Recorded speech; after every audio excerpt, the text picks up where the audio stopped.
ओम नमः शिवाय। हर हर महादेव। आज से सावन मास के परम पवित्र महीने की शुरुआत हो चुकी है। मान्यता है कि सावन मास में शिव नाम का जाप करने से और शिव नाम की कथा सुनने से ही व्यक्ति की सारी मनोकामनाएं पूरी हो जाती है। इस महीने में शिव महापुराण महादेव की कथा करने और सुनने से विशेष कृपा मिलती है। आइए सुनते हैं सावन मास महात्म्य के पहले दिन की कथा। शौनक जी बोले, हे सूत जी, हे महाभाग, हे व्यास शिष्य, आपके मुख कमल से अनेक आख्यानों को सुनते हुए हम लोगों की तृप्ति नहीं होती है, अपितु फिर सुनने की इच्छा बढ़ती जा रही है। तुला राशि में स्थित सूर्य में कार्तिक मास का महात्म्य, मकर संक्रांति में सूर्य की माघ मास का महात्म्य और मेष राशिगत सूर्य में वैशाख मास का महात्म्य और इसके साथ उन मासों के जो धर्म हैं उन्हें आपने भली भांति कह दिया है। यदि आपके मत में इनसे भी अधिक महिमा कोई मास का हो तथा भगवत प्रिय कोई धर्म हो तो उसे आप अवश्य कहिए। जिसे सुनकर कुछ अन्य सुनने की इच्छा न हो, वक्ता को श्रद्धालु श्रोता के समक्ष कुछ भी छिपाना नहीं चाहिए। फिर सूत जी बोले, हे मुनियों, आप सभी लोग सुने, मैं आप लोगों को वाक्य गौरव से संतुष्ट हूँ। आप लोगों के समक्ष कुछ भी गोपनीय मेरे लिए नहीं है। दंभ रहित होना, आस्तिकता, सठता का परित्याग, उत्तम भक्ति सुनने की इच्छा, विनम्रता, ब्राह्मणों के प्रति भक्ति, परायणता, सुशीलता, मन की स्थिरता, पवित्रता, तपस्विता और अनसूया, ये श्रोता के 12 गुण बताए गए हैं। वे सभी आप लोगों में विद्यमान हैं। अतः मैं आप लोगों पर प्रसन्न होकर उस तत्व का वर्णन करता हूँ। एक समय प्रतिभाशाली सनत कुमार ने धर्म को जानने की इच्छा से परम भक्ति से युक्त होकर विनम्रता पूर्वक ईश्वर भगवान शिव से पूछे। सनत कुमार बोले, योगियों के द्वारा आराधनीय चरण कमल वाले हे देवाधिदेव, हे महाभाग, हमने आपसे अनेक व्रतों तथा बहुत प्रकार के धर्मों का श्रवण किया है, फिर भी हम लोगों के मन में सुनने की एक अभिलाषा है। 12 मास में जो मास सबसे श्रेष्ठ है, आपको अत्यंत प्रीति कराने वाला है, सभी कर्मों को सिद्धि देने वाला है और अन्य मास में किया गया कर्म यदि इस मास में किया जाए तो वह अत्यंत फल प्रदान कराने वाला हो जाता है। हे देव, उस मास को बताने की कृपा कीजिए। साथ ही लोकानुग्रह की कामना से उस मास के सभी धर्मों का भी वर्णन कीजिए। ईश्वर बोले, हे सनत कुमार, मैं अत्यंत गोपनीय भी आपको बात बतलाऊंगा। हे सुव्रत, हे विधि नंदन, मैं आपकी सर्वनिच्छा तथा भक्ति से प्रसन्न हूँ। 12 मास में जो सावन है मुझे अत्यंत प्रिय है। इसका महात्म्य सुनने योग्य है, अतः इसे सावन कहा गया है। इस मास में श्रवण नक्षत्र युक्त पूर्णिमा होती है, इस कारण से भी इसे सावन कहा गया है। इसके महात्म्य श्रवण मात्र से यह सिद्ध प्रदान कराने वाली होती है, इसीलिए भी यह श्रावण संज्ञा वाला है। निर्मलता गुणों के कारण यह आकाश के सदृश है, इसीलिए नभा भी कहा गया है।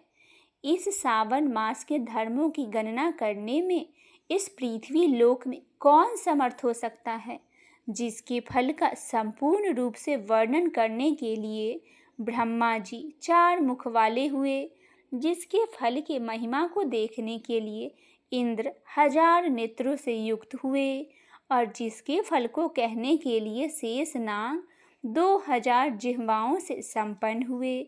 अधिक कहने से क्या प्रयोजन, इसके महात्म्य को देखने और कहने में कोई भी समर्थ नहीं है। हे मुने, अन्य मास इसकी एक कला को भी प्राप्त होते हैं। यह सभी व्रतों तथा धर्मों से युक्त है। इस महीने में एक भी दिन ऐसा नहीं है जो व्रत से रहित दिखाई देता है। इस मास में प्रायः सभी तिथियां व्रत युक्त है। इसके महात्म्य के संदर्भ में मैंने जो कहा है वह केवल प्रशंसा मात्र नहीं है।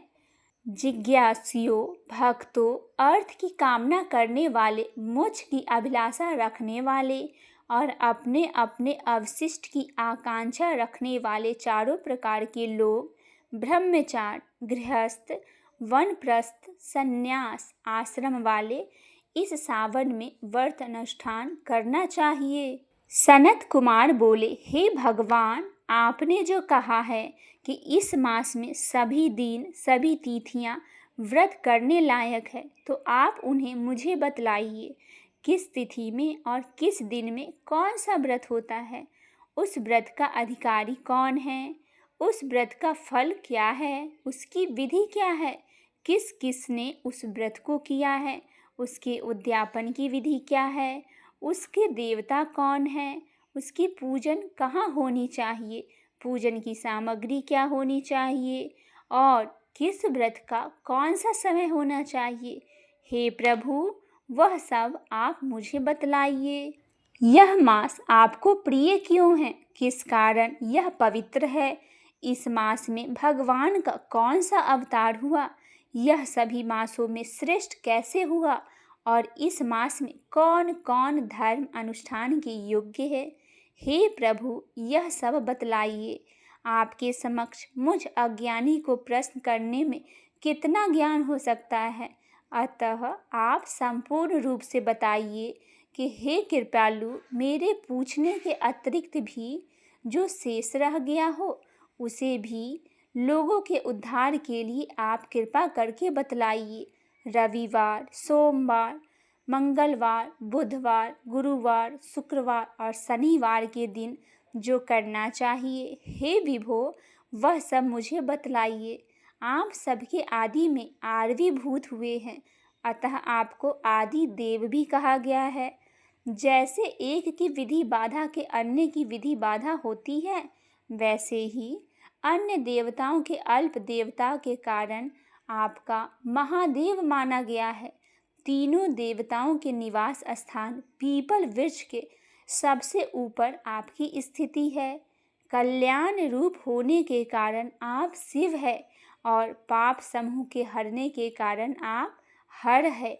आपके आदि देव होने में आपका शुक्ल वर्ण प्रमाण है, क्योंकि प्राकृतिक में शुक्ल वर्ण ही प्रधान है, अन्य वर्ण विकृत है। आप कर्पूर के समान गौर वर्ण के है, अतः आप आदि देव गणपति के अधिष्ठान रूप 4 दलवाल वाले मूलाधार नामक चक्र से, ब्रह्मा जी के अधिष्ठान रूप 6 दल वाले स्वाधिष्ठान नामक चक्र से और विष्णु के अधिष्ठान रूप 10 दल वाले मणिपुर नामक चक्र से भी ऊपर आपके अधिष्ठित होने के कारण आप ब्रह्मा तथा विष्णु के ऊपर स्थित है।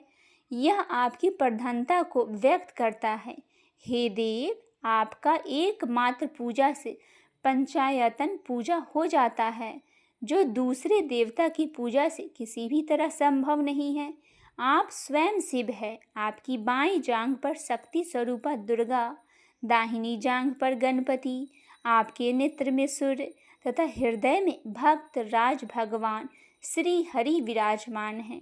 अन्य के ब्रह्म रूप होने तथा रस के विष्णु रूप होने और आपके उसको भोगता होने के कारण, हे ईशान, आपके श्रेष्ठ तत्व में किसे संदेह हो सकता है।